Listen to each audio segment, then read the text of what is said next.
বলল, আপনাদের নিকট আত্মীয়ের ভেতরেও কোনো মহিলা নেই? আছে, তবে সবাই লন্ডনে সেটেলড। এখানে যে কয়েকজন আছে তারা ভেতরে আছে বউ বরণ করবে বলে, 2 দিন থেকে চলে যাবে বরিশাল।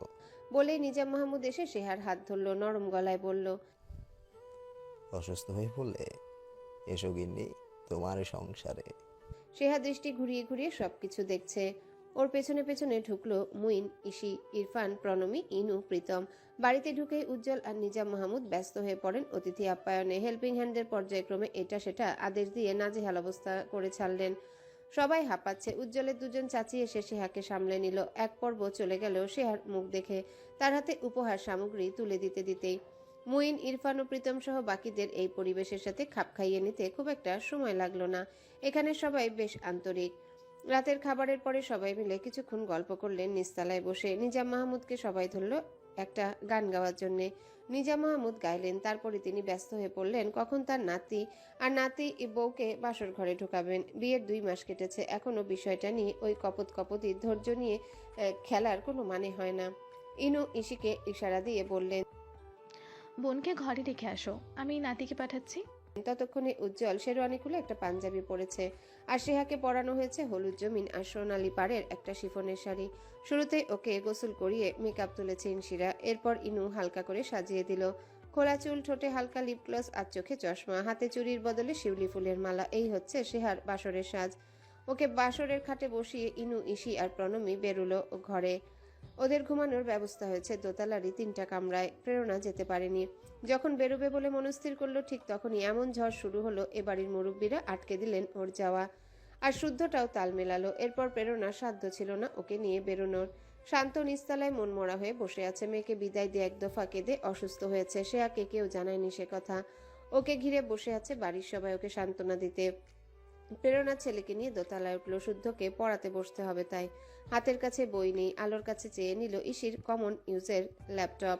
এরপর শুদ্ধর ক্লাসে সব অভিভাবকদের সাথে যোগাযোগ করতে না পেরে শেষটায় জিহাদুল কবিরকে কল করলো। সেই লোকটা প্রায়শই কল করে প্রেরণাকে। নাম্বারটা এই ফোনেই আছে। বেশি কিছু খতিয়ে ভাবলো না প্রেরণা। তার মাথায় ঘুরপাক খাচ্ছিল শুদ্ধর পড়ার বিষয়টি।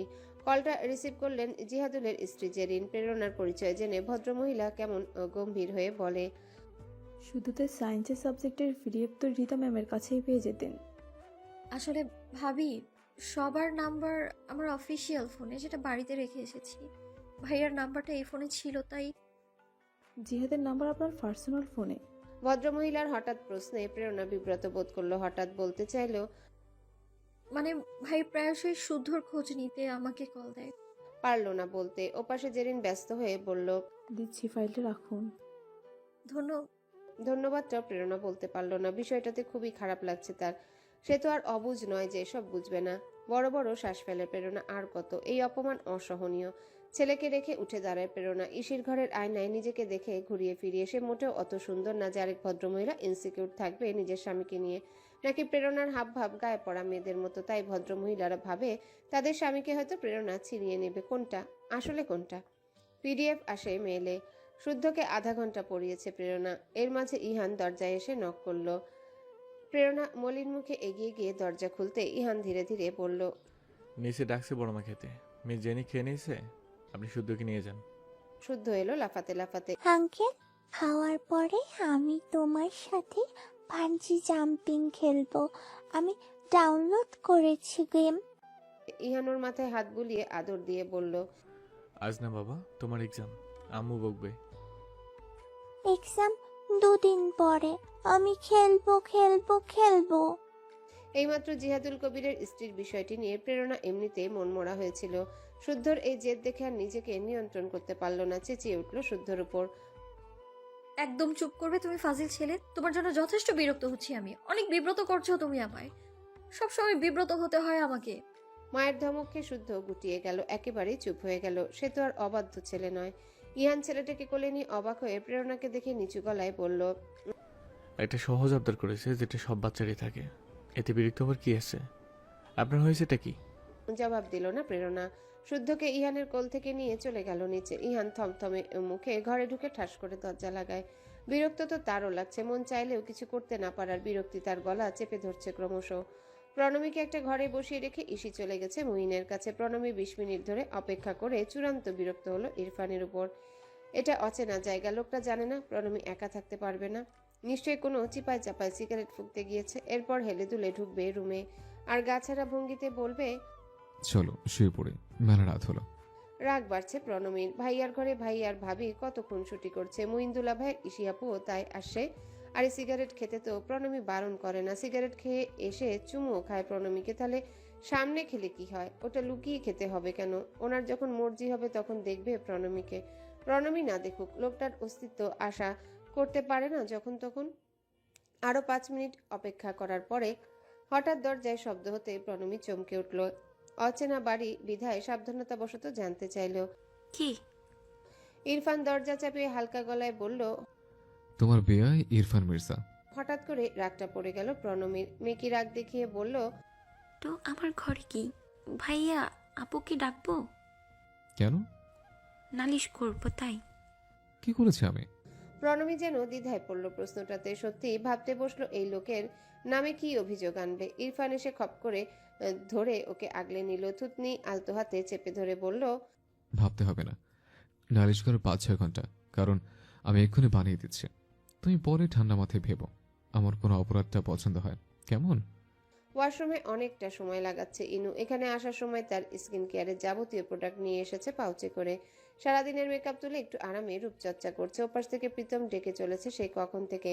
হুট করে ইনু রেগে গিয়ে তাড়াহুড়ো করে বেরিয়ে এলো, তোয়ালে দিয়ে মুখ মুছে নিয়ে বলল, হয়েছে কি? সমস্যা কি? এমন ভাব করছো যেন আমাকে ছাড়া ঘুমাতেই পারো না। আমি তোমার কোলবালিশ? এটা আরেক বাড়ি, এভাবে চেঁচিয়ে ডাকছো, লোক কি ভাববে?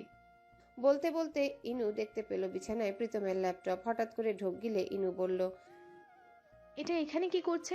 আমি এখানে পড়বো না, আমাকে ক্ষমা করো, দোহাই তোমার। প্রীতম চুপচাপ তাকিয়ে আছে। ইনু বলল, ও পড়াবে না? আসলে আমাকে এতটা আতঙ্ক দিয়ে রেখেছো এই পড়াশোনা নিয়ে, সব সময় মাথায় এই কথাটাই ঘুরপাক খায়। তুমি যখন চুমুক খেতেও কাছে টানো, আমার মনে হয় যেন তুমি বলে উঠবে, কালকে যে থিসিস পেপার রেডি করে দিয়েছিলাম সেটা মুখস্থ বলো জান। প্রীতম ওর দিকে খানিক সময় চেয়ে থেকে চুপচাপ ওর হাত টেনে নিয়ে বসালো বিছানায়। কিছুক্ষণ ইনুকে দেখে উচ্চ শব্দে হেসে ফেলে বলল, তোমার আমার কাপড় পিকগুলো দেখবো এখন, সেজন্য এটা বের করেছি। বড় বড় হাঁপ ছাড়লো ইনু, যেন একটু স্বস্তি পেল। কিন্তু তখনই বাঁকা হাসলো প্রীতম। পরপর বলল, তবে হ্যাঁ, ঘুমানোর আগের 3 নাম্বার থিসিসটা মুখস্থ বলে ঘুমিও, কেমন জান? লবিতে নিজাম মাহমুদের সাথে দেখা। তাকে শুভরাত্রি জানিয়ে ঘরে ঢুকে দরজা লাগিয়ে দিল ইসি। উজ্জ্বলকে শেয়ার কাছে পাঠিয়ে এইমাত্র সে ফুরসত পেল ঘুমাতে যাওয়ার। ঘরে ঢুকে দেখলো মুইন কারোর সাথে কথা বলছে, অফিসিয়াল ফোন। ইসি ওকে বিরক্ত না করে বিছানার এক কোণে চুপচাপ বসলো।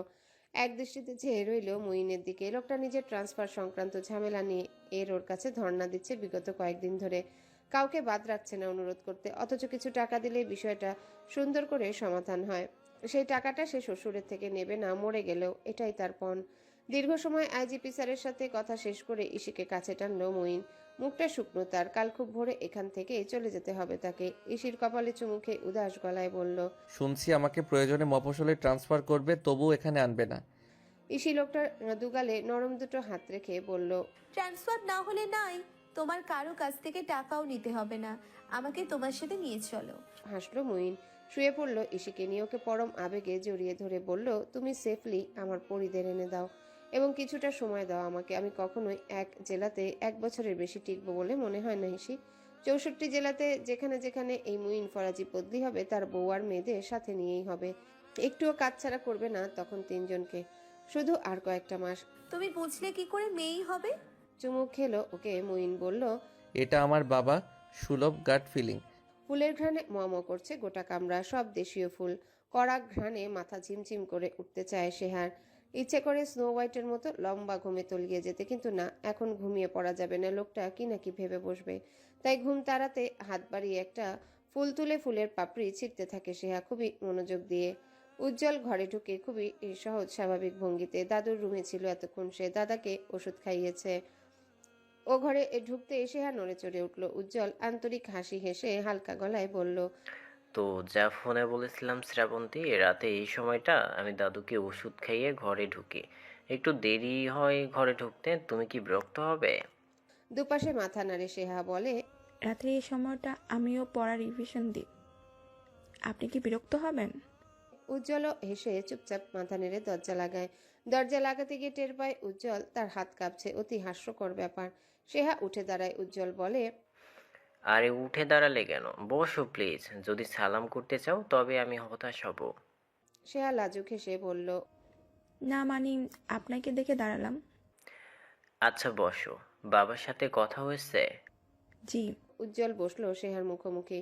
মেয়েটাকে দেখলো মুগ্ধ হয়ে। গত 2 মাসে দুজন কত সহজ হয়েছে। উজ্জ্বল মাঝে মাঝে এর রাতে ভেবেও রেখেছে প্রথম রাতে কিভাবে প্রেমময় আলাপ শুরু করবে, অথচ চোখের সামনে বউকে পেয়ে সেসব কথা ভুলে বসে গিয়েছে সে। কোনো কথা আসছে না তার। শুধু পাঞ্জাবির পকেট থেকে একজোড়া চিকন সোনার চুড়ি বের করে সেহাকে বলল,